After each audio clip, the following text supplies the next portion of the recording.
देश में मानसून का मिजाज अब एक नया मोड़ लेने जा रहा है। 27 अगस्त के बाद से उत्तर पश्चिम और मध्य भारत के मौसम में बड़ा फेरबदल देखने को मिलेगा। बंगाल की खाड़ी और अरब सागर में बन रहे नए वेदर सिस्टम का सीधा असर राजस्थान, मध्य प्रदेश, गुजरात और उत्तर भारत के मैदानी इलाकों पर पड़ने वाला है। आज के इस वीडियो में हम जानेंगे कि 27 अगस्त के बाद देश में कहां कहां मूसलाधार बारिश होगी और किन राज्यों में बाढ़ जैसे हालात बनते हुए नजर आएंगे और किन इलाकों में बारिश न होने की वजह से सूखे जैसी स्थिति या फिर उमस भरी गर्मी लोगों को परेशान करेगी। विशेष रूप से राजस्थान के हर संभाग के बारे में हम इस वीडियो में आपको बताएंगे। नमस्कार, आपके साथ मैं पल्लवी रविंद्र सिंह। सबसे पहले समझते हैं कि 27 अगस्त के बाद वायुमंडल में क्या बड़े बदलाव देखने को मिलेंगे।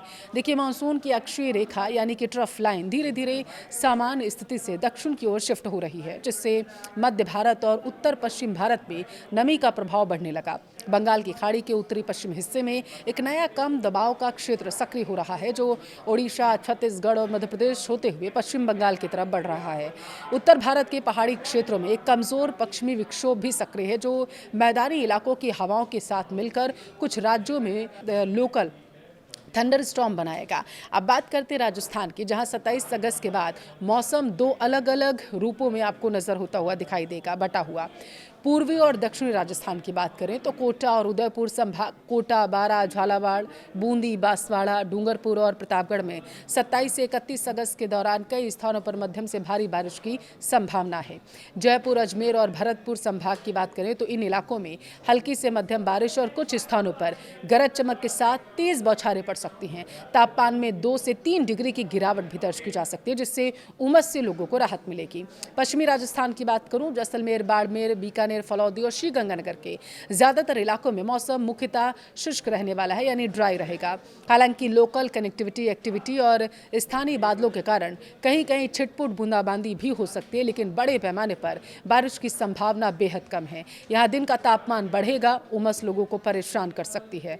27 अगस्त के बाद राजस्थान का मौसम एक ऐसा करवट लेने जा रहा है जिसे देखकर आप भी दंग रह जाएंगे। एक ही राज्य लेकिन दो बिल्कुल अलग अलग मौसम। पूर्वी राजस्थान के जिले में जहां काले घने बादल और बारिश का दौर जारी रहेगा, तो वहीं पश्चिमी राजस्थान के हमारे रेगिस्तानी जिलों में मानसून पूरी तरीके से हाथ खींचने वाला है। अब बात करते हैं उन जिलों की जहां 27 अगस्त के बाद भी मानसून मेहरबान रहने वाला है। हाड़ौती बेल्ट की कोटा, बारां, झालावाड़, बूंदी, यहां 27 से 31 अगस्त के बीच मानसून पूरी तरीके से रफ्तार में रहेगा। झालावाड़, बारां के कुछ इलाकों में तेज बारिश और गरज चमक के साथ भारी बौछारें पड़ने की पूरी संभावना है। नदी नाले उफान पर रहेंगे। मेवाड़ और बागड़ की बात करूं, उदयपुर, बांसवाड़ा, डूंगरपुर, चित्तौड़गढ़, राजसमंद की यहां भी बादलों का डेरा रहेगा। रुक रुक कर हल्की से मध्यम बारिश का दौर जारी रहेगा, जिससे मौसम सुहावना रहेगा और फसलों को राहत मिलेगी, लोगों को गर्मी से भी राहत मिलेगी। ढूंढान और मेवात की बात करूं, देखिए जयपुर, दौसा, अलवर, भरतपुर, सवाई माधोपुर के अलावा करौली, यहाँ पूरे दिन तेज बारिश तो नहीं होगी, लेकिन दोपहर या शाम के वक्त आपको लोकल सिस्टम बनता हुआ नजर आएगा। 30 से 40 किलोमीटर प्रति घंटे की रफ्तार से हवाएं चलेंगी। उमस से थोड़ी राहत जरूर लोगों को यहाँ मिलती हुई नजर आएगी। अब रुक करते हैं मारवाड़ और बीकानेर संभाग की तरफ। यहाँ के किसान भाइयों के लिए खबर थोड़ी चिंताजनक है। जोधपुर, बाड़मेर, जैसलमेर के अलावा फलौदी, बीकानेर, नागौर, श्रीगंगानगर और हनुमानगढ़ 27 अगस्त के बाद यहाँ बारिश की गतिविधियाँ लगभग थमती हुई नजर आएंगी। मौसम विभाग के मुताबिक इसे मानसून ब्रेक आप कह सकते हैं। आसमान ज़्यादातर साफ रहेगा या फिर हल्के सफ़ेद बादल दिखेंगे आपको, जो बरसने वाले नहीं होंगे। वो कहते हैं ना, जो बादल गरजते हैं वो बरसते नहीं है, कुछ ऐसा ही मंजर देखने को मिलेगा। तापमान और उमस का डबल अटैक आपको देखने को मिलेगा। दिन का तापमान 37 डिग्री सेल्सियस से 39 डिग्री सेल्सियस तक जा सकता है। हवा में नमी पहले से है और ऊपर से तेज़ धूप। इसका मतलब ये है कि भयंकर चिपचिपी उमस जो पसीने छुड़ा देगी। अगर कोई लोकल बादल बन भी गया तो कहीं कहीं 5 से 10 मिनट की छुटपुट बूंदाबांदी हो सकती है, बस और कुछ नहीं। लेकिन बड़े स्तर पर कोई अच्छी बारिश की उम्मीद आप मत करिएगा 1 से 2 सितंबर तक के लिए। इस मौसम का आपकी फसलों पर क्या असर पड़ेगा, यह भी आप नोट कर लीजिए। पश्चिमी राजस्थान वाले जो किसान हैं, अगर आपने ग्वार, बाजरा, मूंग या मूंगफली बो रखी है और अगर आपके पास ट्यूबवेल या नहरी पानी की सुविधा है, तो हल्की सिंचाई की तैयारी आप रखिए। बारिश के भरोसे ज़्यादा दिन ना बैठे क्योंकि ज़मीन की नमी तेज़ी से उड़ेगी। पूर्वी राजस्थान वाले किसान आप ध्यान दीजिएगा क्योंकि सोयाबीन और मक्का की खेतों में अगर पानी भर रहा है तो निकास नाली तुरंत साफ कर लीजिए। कीटनाशक या यूरिया का छिड़काव तभी करें जब आसमान में तेज़ धूप खिली हुई हो, नहीं तो बारिश आपकी खाद बहा ले जाएगी। आइए अब नज़र डालते हैं देश के बाकी हिस्सों पर। पहले नंबर पर भारी बारिश वाले क्षेत्र कौन से हैं आपको मैं वो बताती हूँ। मध्य भारत, मध्य प्रदेश विशेषकर पश्चिमी एमपी, छत्तीसगढ़, महाराष्ट्र का विदर्भ और कोंकण गोवा क्षेत्र में लगातार बारिश का दौर जारी रहेगा। तो वहीं गुजरात की बात करूं तो 28 अगस्त के बाद गुजरात के सौराष्ट्र और पूर्वी हिस्सों में बारिश की गतिविधियां देखने को मिलेंगी। पहाड़ी राज्यों की बात करती हूँ, उत्तराखंड और हिमाचल प्रदेश के कुछ जिलों में भूस्खलन और तेज बारिश का असर देखने को मिलेगा। यहाँ के लिए येलो अलर्ट जारी किया गया है। दूसरे नंबर पर आता है सामान्य छिटपुट बारिश कहाँ पर होगी आपको वो बताते हैं। ये कौन से इलाके हैं? दरअसल उत्तर प्रदेश, बिहार, दिल्ली एनसीआर, पंजाब और हरियाणा में व्यापक बारिश की संभावना है। यहाँ केवल स्थानीय स्तर पर छिटपुट बारिश या बादलों की आवाजाही रहेगी। तीसरा आपको बताती हूँ सूखा और शुष्क मौसम कौन से हैं, कहाँ कौन से ऐसे इलाके होंगे। देखिए आंतरिक कर्नाटक हो गया, तमिलनाडु हो गया, लद्दाख, पश्चिमी राजस्थान के सीमावर्ती इलाकों में मानसून कमजोर रहेगा, जिससे इन इलाकों में बारिश की कमी दर्ज की जाएगी। फसलों को अतिरिक्त सिंचाई की आवश्यकता यहाँ पर होगी। मौसम के इस बदलते मिजाज को देखते हुए कुछ सावधानियां भी बरतनी बेहद ज़रूरी हैं। मानसून 2026 की शुरुआत में जब लंबे चौड़े दावे किए जा रहे थे कि इस बार राजस्थान में झमाझम बारिश होगी, बांध लबालब भरे रहेंगे, खरीफ की फसलों की फ़ायदा मिलेगा, तब उम्मीदें ज़्यादा थीं। लेकिन आज अगस्त का आखिरी हफ्ता आ चुका है और धरातल की हकीकत इन दावों को कोसों दूर लेकर चली गई है। पश्चिमी राजस्थान के कई ज़िले बारिश की बूंद बूंद को तरसने लगे हैं, तो वहीं पूर्वी राजस्थान में भी उम्मीद के मुताबिक बारिश उतनी ज़्यादा नहीं हुई है जितनी होनी चाहिए थी।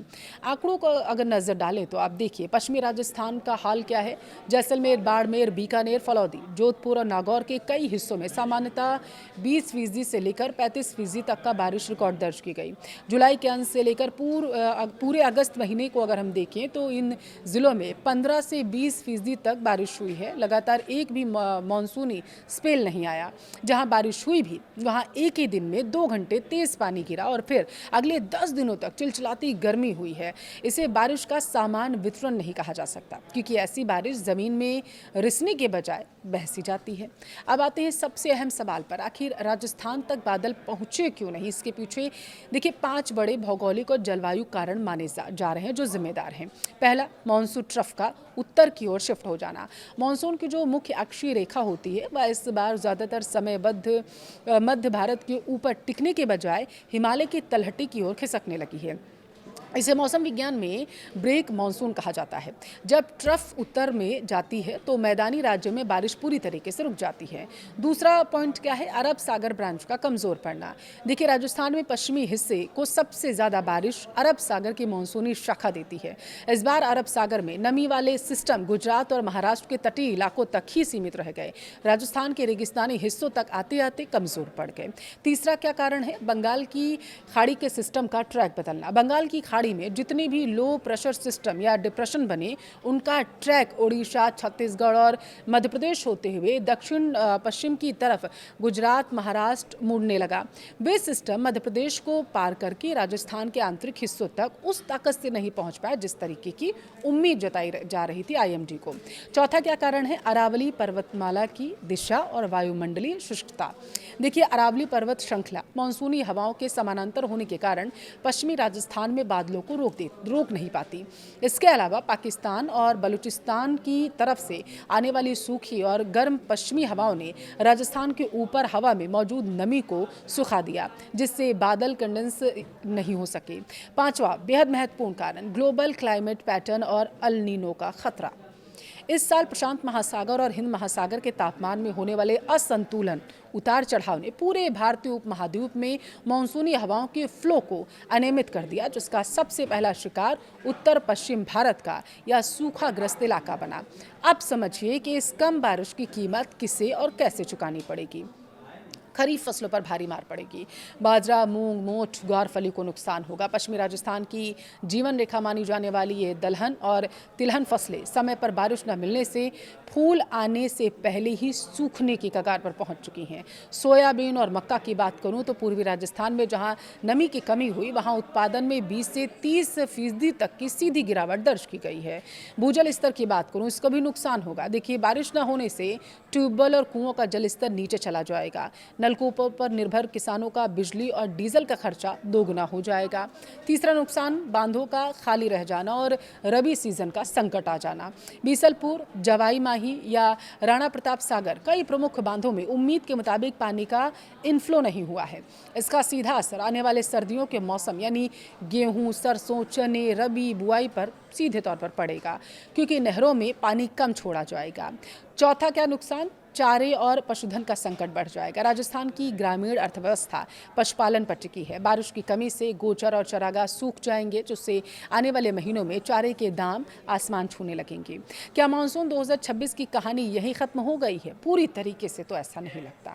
मौसम विज्ञानियों के मुताबिक सितंबर के पहले पखवाड़े में मानसून की वापसी हो सकती है, ऐसा माना जा रहा है।